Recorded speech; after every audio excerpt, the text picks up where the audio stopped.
Aunty aunty, तरुण भैया और गरिमा दीदी इतने बड़े हो गए हैं, फिर भी कपड़े उतारकर गैराज वाले कमरे में चारपाई पर लेटे हैं। मेरी मम्मी तो कहती हैं कि मैं बड़ी हो गई हूँ, मुझे किसी के सामने ऐसे कपड़े नहीं उतारने चाहिए। आप उन्हें डांटो चलकर। नेहा हतप्रभ थी।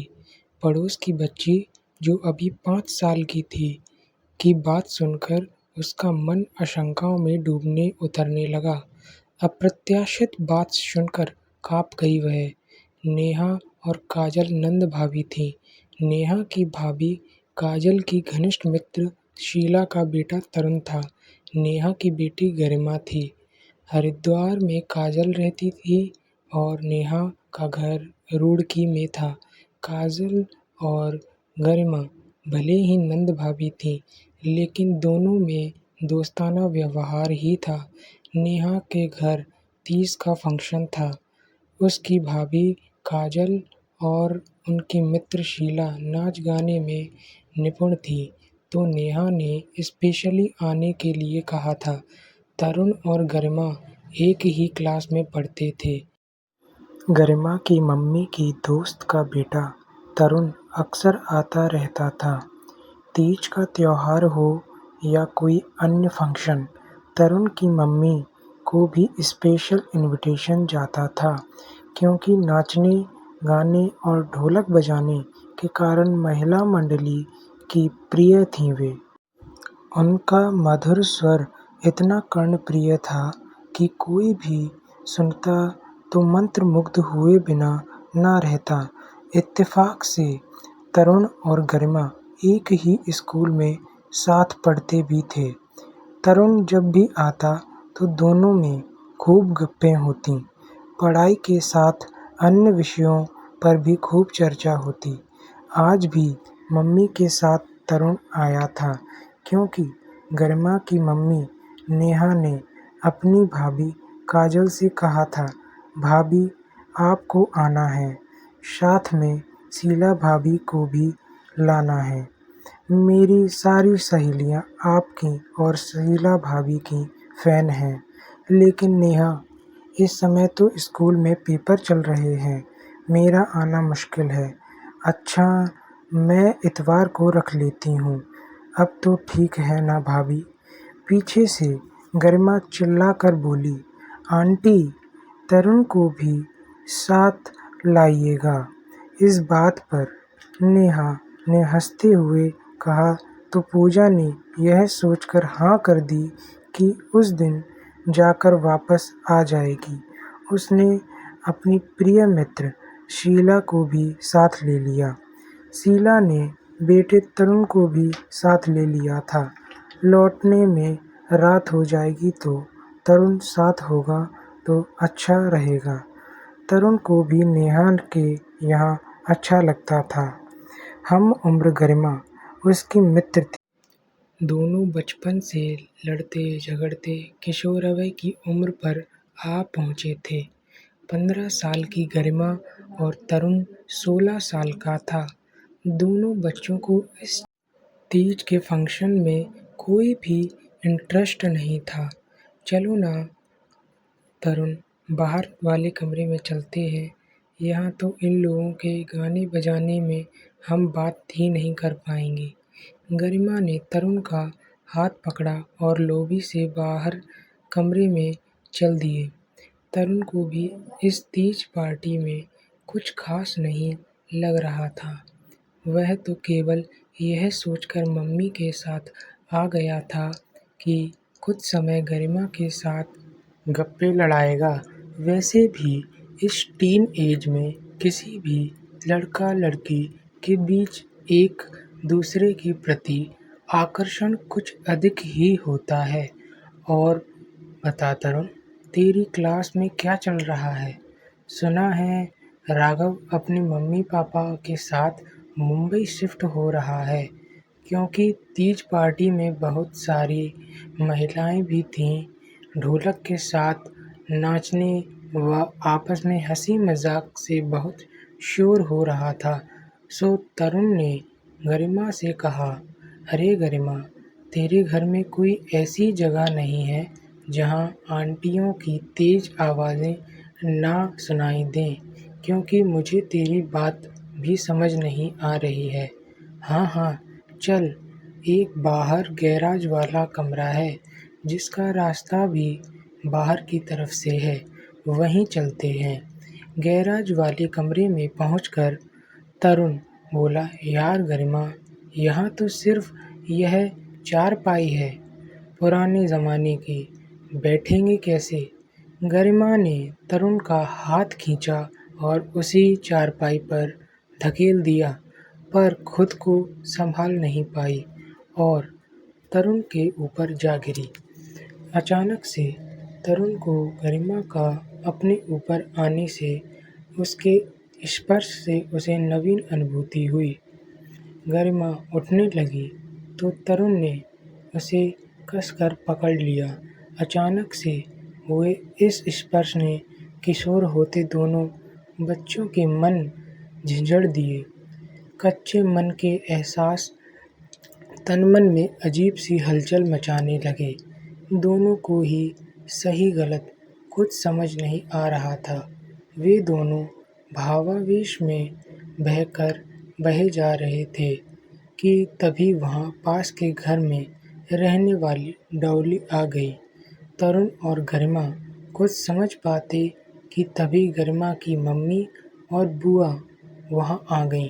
अपने बच्चों को इस अवस्था में देखकर नेहा और काजल ने एक दूसरे को हताशा से देखा। उनकी आंखों में हताशा के साथ क्रोध भी था। प्यारे रिश्ते में यह जहर जैसा था। नेहा ने बेटी के गाल पर कसकर तमाचा मारा। चांटे के झटके से गरिमा वहीं गिर पड़ी। काजल ने गुस्से में तरुण के चांटा मारा। खून का घूंट पीकर दोनों ही वहाँ चारपाई पर सिर पकड़कर बैठ गईं। बच्चे अपराध बोध से ग्रसित सिर झुकाए खड़े थे। नंद भाभी का दिमाग असंतुलित हो रहा था। नेहा का पूरा शरीर कांप रहा था। समाज में बेटी की ही बदनामी ज़्यादा होती है, जबकि कसूर दोनों का होता है। इस समय तो इन नादान बच्चों की स्थिति और भी विकट थी। पूजा ने तरुण को तुरंत वापस जाने को बोला, फिर नेहा को कंधे से पकड़कर उसको समझाने लगी, क्योंकि नेहा क्रोध के आवेश में फफक कर रो रही थी। सुन नेहा, इस समय घर में सारे मेहमान हैं, थोड़ा समझदारी से काम लो। बच्चों को अभी सही गलत का पता नहीं है, लेकिन हमें समझदारी से काम लेना होगा, वरना बात बिगड़ जाएगी, दोनों की बदनामी होगी। अभी शांत होकर अंदर चलते हैं, घर में मेहमान हैं। काजल नेहा को समझाकर फंक्शन हॉल में ले आई और गरिमा को वहीं बैठने को कहा। हॉल में सबने नेहा को उसका हाल देखकर पूछा तो काजल ने कहा, इसकी बेटी की अचानक तबीयत खराब हो गई थी। यह जल्दी घबरा जाती है, इसलिए परेशान है, लेकिन वह अब ठीक है, सो रही है। बेमन से नेहा ने प्रोग्राम ख़त्म किया। सब सोचने लगे बेटी की तबीयत से परेशान है, इसलिए पार्टी का जल्दी ही समापन कर दिया गया। शाम को जब नेहा के पति आए और सारी बात पता चली, तो गुस्से से बेटी पर चिल्लाने लगे। पुलिस बुलाने के लिए जैसे ही डायल करने लगे, बढ़कर काजल ने रोक कर फ़ोन बंद कर दिया। नेहा के पति अभी भी चिल्ला रहे थे, तरुण को तो जेल में बंद करवाऊंगा। यह कहकर गुस्से के आवेग में वे पसीने पसीने हो रहे थे। बेटी के पिता की व्यवस्था ने मन को व्यथित कर दिया था, लेकिन काजल ने कहा, भाई साहब, सोचिए, दोनों बच्चे नाबालिग हैं। इनसे नासमझ में गलती हुई है। अगर पुलिस आई तो लड़की को ले जाएगी, समाज में बदनामी होगी, तब सुधरने का कोई तरीका नहीं रहेगा। तरुण के व्यक्तित्व का विकास अपराधी के रूप में होगा, क्योंकि हर कोई इसे हे दृष्टि से देखेगा।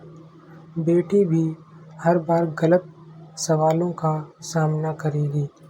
उसे भी समाज की घूरती निगाहों का सामना करना पड़ेगा। किशोर दिल अपमान से कुंठित हो जाएगा।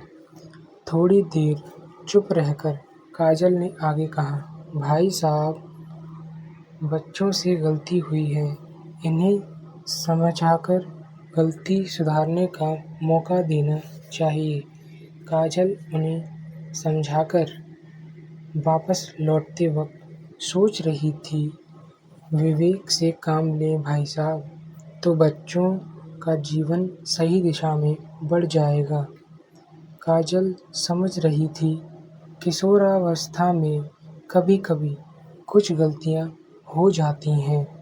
यही वह समय होता है जब तन-मन आकाश में उड़ता है, तो अभी आशंकित मन मायूस हो जाता है।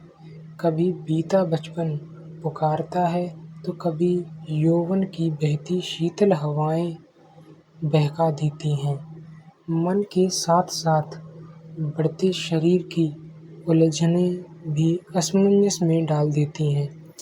गरिमा के पापा ने पुलिस नहीं बुलाई थी। वक्त आगे बढ़ चला था। गरिमा ने पीएचडी कर एक यूनिवर्सिटी में लेक्चरशिप ले ली थी। आज मौसम भीगा-भीगा सा था। ब्रेक के समय चाय की प्याली लिए आसमान के छिटकते बादलों की नन्ही बूंदें जो धरती को हंसकर छेड़ रही थीं, हवा खिड़की पर खड़ी गरिमा के माथे पर आई लट को छूकर लौट जाती थी। आज गरिमा का मन बीते दिन के गलियारों में भटकने लगा था। समय की याद जाने क्यों बरबस उसके मन को भिगो चली थी। 25 वसंत ऋतें ही बीते थे, कोई और मन को भाया ही नहीं था। ऐसा नहीं था कि कोई पास आया नहीं, लेकिन कोई मन को छू ना सका। कच्चे मन में जो प्रेम का पौधा खिल उठा था, उसकी खुशबू तन-मन को जब तब रजनीगंधा सा महका देती थी। गरिमा के हाथ में चाय का कप था और मन 10 साल पहले के स्पर्श से आज भी सिहर जाता था। उस घटना के बाद से तरुण के घरवालों से संपर्क टूट गया था। आज गरिमा का मन जाने क्यों टूटकर रोना चाहता था। कहाँ हो तरुण? कभी तुमसे मिलना होगा भी या नहीं? विचारों की लहरियाँ बिछड़न और मिलन को साथ लेकर उसे आज मथ रही थी। मन उद्विग्न था, सांस तेज चल रही थी। गरिमा छुट्टी की एप्लीकेशन देकर अपने घर आ गई। गरिमा ने पढ़ाई के बाद पुणे में जॉब ज्वाइन की थी। दोपहर के 1 बजे थे। गरिमा ने अपनी बचपन की सहेली को फ़ोन किया। वह भी पुणे में ही थी। रूही, क्या कर रही हो? अरे गरिमा, तूने इस समय फ़ोन किया, सब ठीक तो है? बस यूँ ही मन नहीं लग रहा था। तू क्या ऑफिस से छुट्टी ले सकती है? हाँ, आज तो फ्री ही हूँ। अच्छा, तू ऑफिस आ जा, यहीं से ही कहीं चलते हैं। गरिमा रूही के ऑफिस पहुँच गई। रूही ऑफिस में अपने किसी कलीग से काम के लिए डिस्कस कर रही थी। वह जिससे बात कर रही थी, गरिमा की ओर उसकी पीठ थी। गरिमा को आते देख रूही ने उसे बाकी काम कल समझाने को कहा और गरिमा की ओर चली आई। दोनों जा ही रही थीं कि वह कलीग पीछे से आकर बोला, रूही मैम, रुकिए, एक बात पूछनी थी। रूही के साथ-साथ गरिमा ने भी पलटकर देखा। देखते ही गरिमा के पैर जैसे ज़मीन से चिपक गए, सांस जैसे सीने में अटक गई हो, पूरा शरीर जैसे थरथरा गया हो। रूही ने बिना ध्यान दिए उससे परिचय करवाने के लिए कहा, गरिमा, यह तरुण है, कल ही ऑफिस ज्वाइन किया है। और तरुण, ये मेरी दोस्त गरिमा है। रूही ने कहते हुए तरुण की ओर देखा तो उसे आश्चर्य हुआ, जो एकटक गरिमा को ही देख रहा था।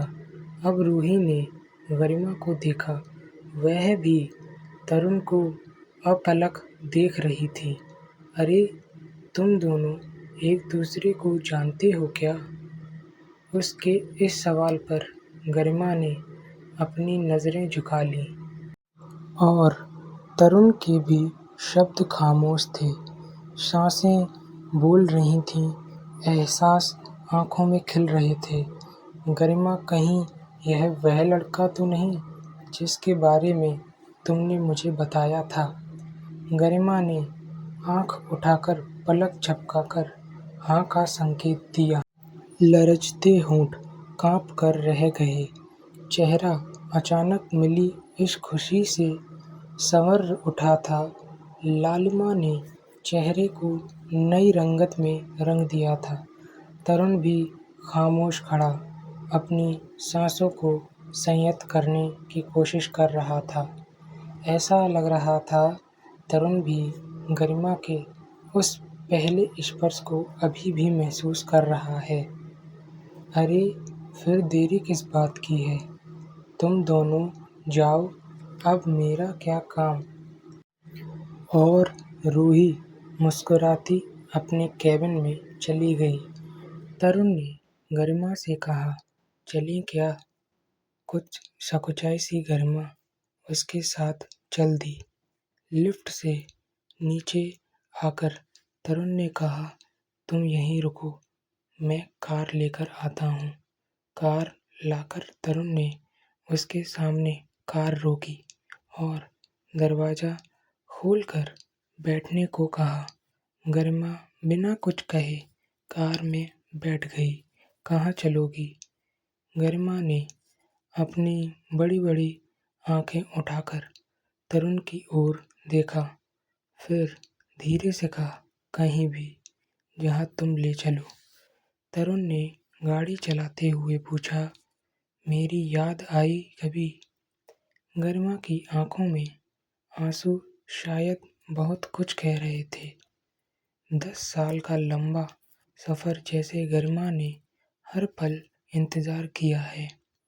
पहला स्पर्श जिसे महसूस कर आज तक सिहर जाती है। किशोर वय की नादानी आज वही मन का बंधन है। तरुण ने बड़े प्यार से कहा, सुनो, भूला तो एक पल को मैं भी नहीं। क्या मेरे जीवन की पार्टनर बनोगी? अधूरे एहसास को पूरा करने आज भूल नहीं, परिपक्व कदमों के साथी होंगे। गरिमा का तन मन तरुण के प्यार की अनुभूति से सराबोर हुए जा रहा था। अब दोनों ही अपने को उस प्यार के एहसास में डुबो देना चाहते थे, जिसकी अनुभूति उन्होंने बरसों पहले की थी। दोस्तों, अगर ये कहानी आपके दिल के किसी कोने तक पहुंची हो तो चैनल को सब्सक्राइब करके हमारा साथ दें। इससे लोग ज़्यादा कनेक्ट करते हैं।